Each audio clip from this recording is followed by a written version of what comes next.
Hi, my name's Kaylee Maake, and my final project is on the number one Netflix show 2021, Squid Game.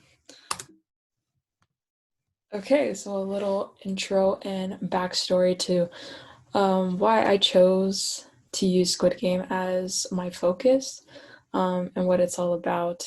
Just a warning if you haven't watched this, there's definitely going to be some spoilers, so I am sorry about that. But this show came out on Netflix in September of 2021 of this year, so relatively new. There is 9 episodes, and it's a Korean drama taking place in South Korea. And it's a group of debt-ridden people from different backgrounds, mixture of genders, ages, and they're competing in a series of games to have the chance to pay off their debt and to win a big grand cash prize. However, if you lose, you die. So there's definitely high risk and high reward in this, but definitely targeted to a specific audience. There's 456 players that start off in the games, and they can win up to 45.6 billion won, which is equivalent to 38 million US dollars. And there's a total of 5 games that comes down to one winner. And the cool thing about Squid Games is the games that are actually used in the show are actual South Korean games played as children.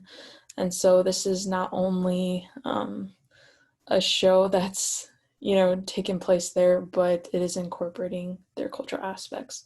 And I chose this because I was very invested in the show, and I binged watched it, and I looked at recaps and did research, and I was invested. But I had seen a definite load of violence in it, but I was hooked, I was addicted. And so as we kind of go more into this, my main focus is on justified and unjustified violence and desensitization. And the question that came to mind is, how has the number one show on Netflix affected the way we justify violence and, are so comfortable watching it? And so there's some themes I found, and also wanted to focus on the first scene because I felt like it really established um, what we were gonna dive into and set the scene in a small fraction, an example of it. And so it's not just a thrilling and exciting show, obviously addicting, but it touches upon important topics of social instability, insecurity, and inequality.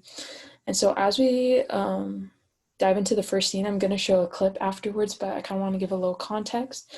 And so Ji-hun is the main character of the show, unemployed, divorced, deep in debt, still lives with his mom, an older man. And so you feel bad for him. You come to, empathize for him. And this first scene, this is before the games actually take place, but he was approached at the train station by a random man, and they play this game. I'm not going to try to say it because I'm going to butcher it, but the man bets him, if you lose a round, I can slap you. But if you win, you will earn 100 won. And so for a long time, he was like, yeah, I need money. And so over and over, he was losing. And he just kept getting slap, slap, slap until he finally wins a round. And, you can see that joy and excitement. And that really sets the stage for what people were willing to do to be able to win money. So great risk comes great reward. And so here is a clip of what I was talking about.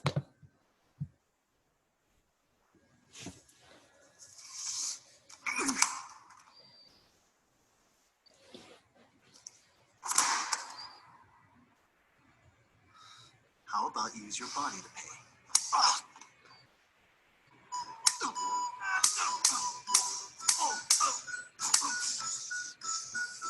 We don't have many spots left.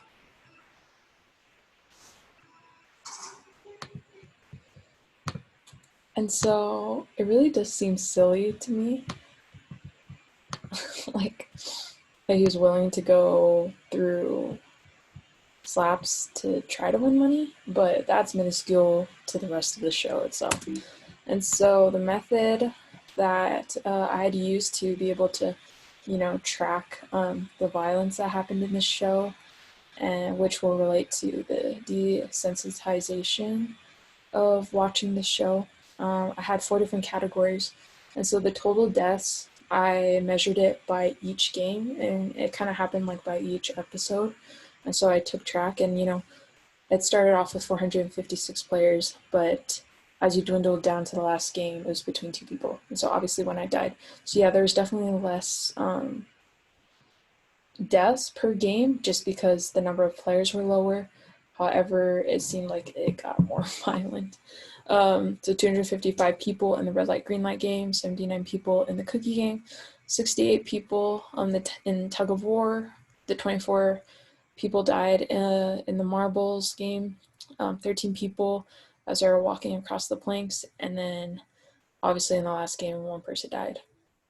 I also kept track of the types of serious injuries because there was definitely a lot of violent behavior. You could see progressively as the games went on, people became more violent and they were willing to risk more.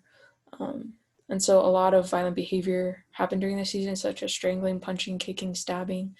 And I made a count that there are at least 3 scenes. Scenes meaning like in different locations, different situations of violence in every episode. So it's definitely common. The causes of players' deaths.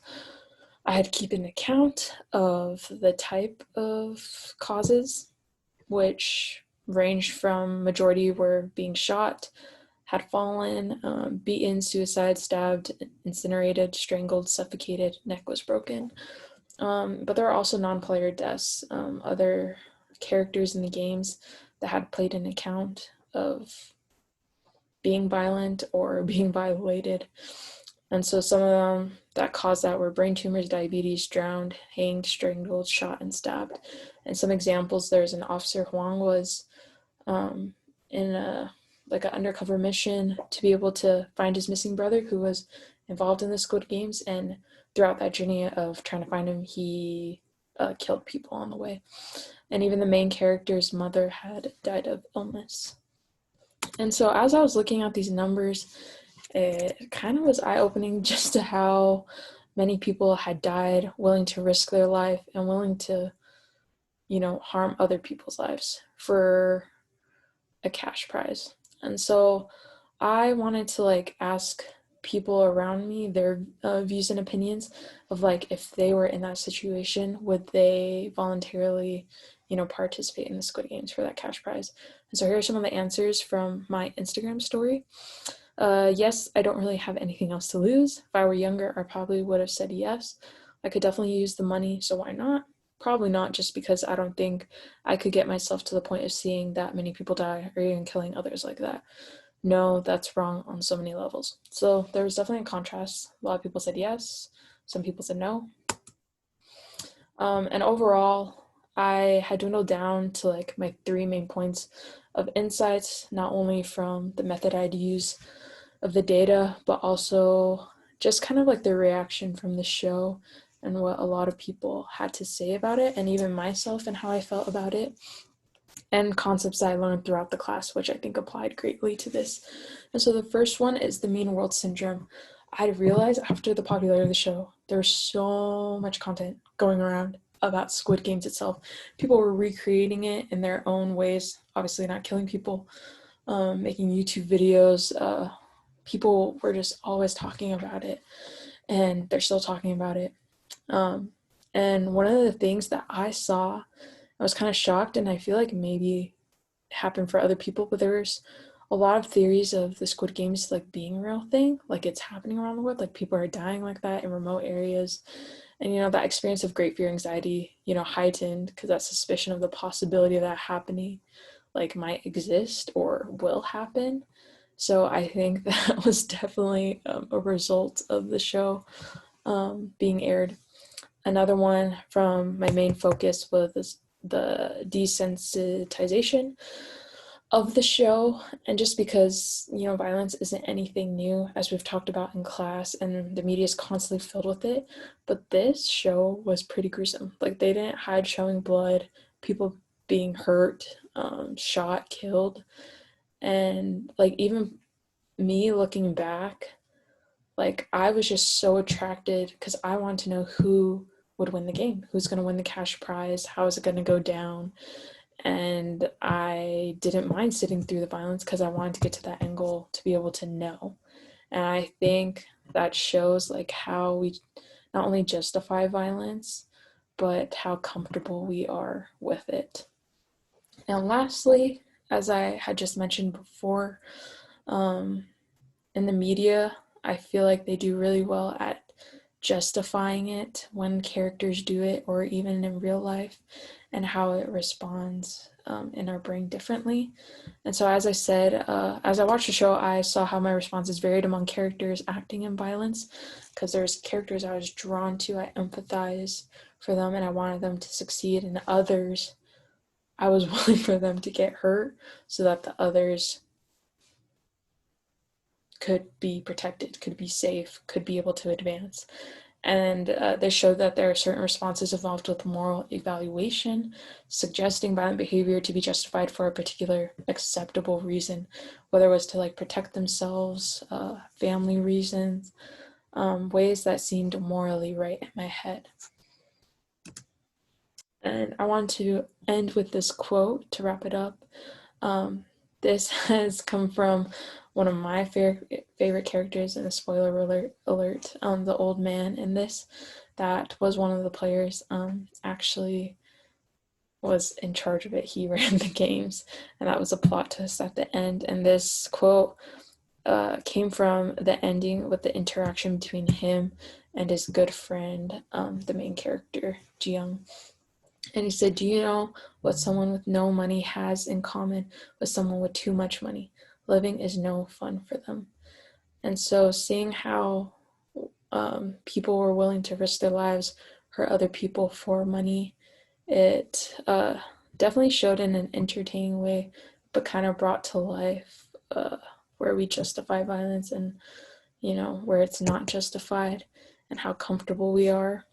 And so, thank you for this semester and watching my presentation.